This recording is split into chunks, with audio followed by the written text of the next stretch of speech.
Have you ever put on a film and got about 30 minutes into it and thought, how did this even get made? What?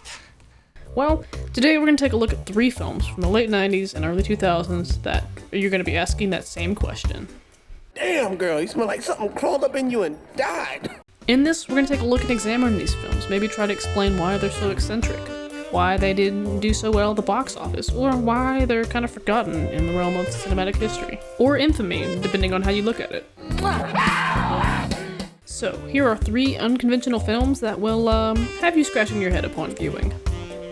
Up first is 1996's Multiplicity. Just like everything on this list, Multiplicity is one of those films you have to have an acquired taste for. It's technically not a bad film, it's just got a very wacky premise. Basically, a guy clones himself so that he can be more present as a father and a husband. The selling factor in this film is that it's supposed to be kind of like a sci-fi comedy, but ultimately the humor doesn't really pan out. Michael Keaton plays 4 different personas of himself throughout the film, but the gag ultimately gets really old very quickly.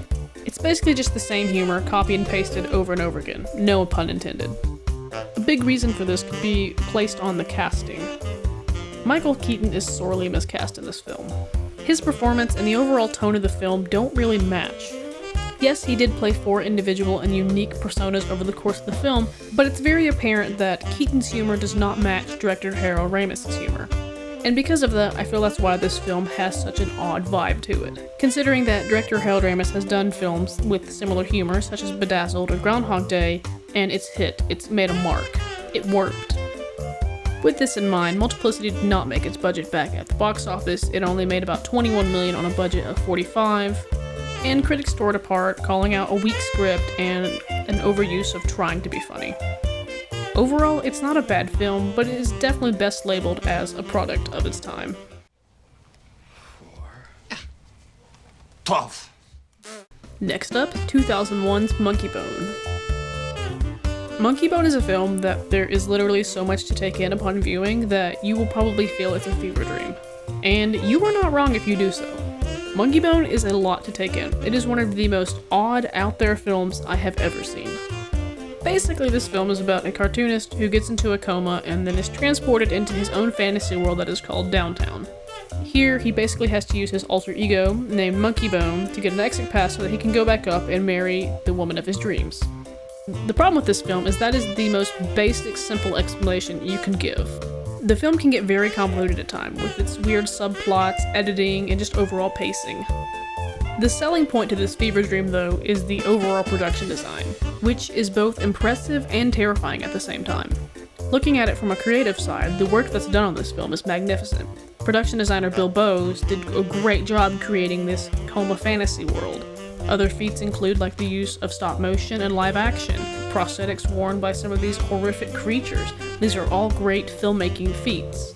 The problem, though, is that sometimes as a viewer, these feats don't always translate. Most people would watch this and think of this as a fever dream, nightmarish hell. And from the creative standpoint, you've won, you've got your point across to your audience, but to the audience's perspective, you've lost them. They're gone. This is weird, I don't understand this, what is going on?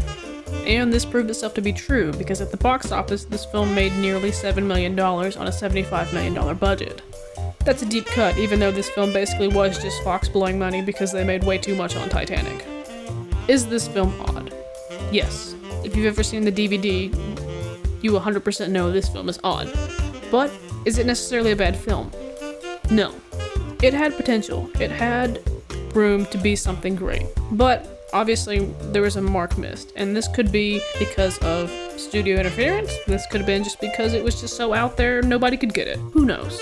Pretty much Monkeybone will go down as a expensive, bloated art house piece that had potential, but kind of failed, kind of odd, kind of weird, but watchable, I guess?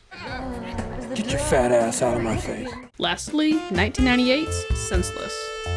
I'll say it one more time, but again, this is a film that requires an acquired taste. This is another film that the premise is pretty far out there. Basically, a college student takes an experimental drug to secure his future.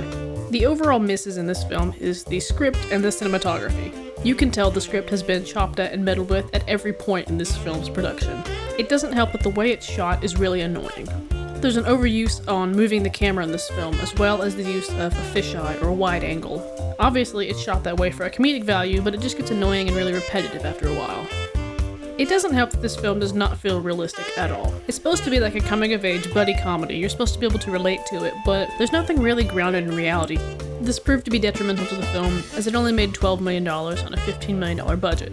With this in mind, this film suffers desperately from tonal insecurities, and honestly, if they could have just picked a tone and stayed with it, it probably would have helped it a lot better. Again, this is not a terrible film. It's just really eccentric. It had potential, but it just missed a mark. To wrap things up, these films have been examined in a way that's very critical of them. A dive into why these films are the way they've turned out. It's not necessarily to justify why they're bad or necessarily forgotten. It's mainly just to examine these films and explain maybe why you thought they were a fever dream. These films are about recognizing and appreciating their zany and quirkiness. Overall, you have to have an acquired taste to view any of these movies, but to some, they're guilty pleasures, and me included. Bend over? Yeah, just bend over.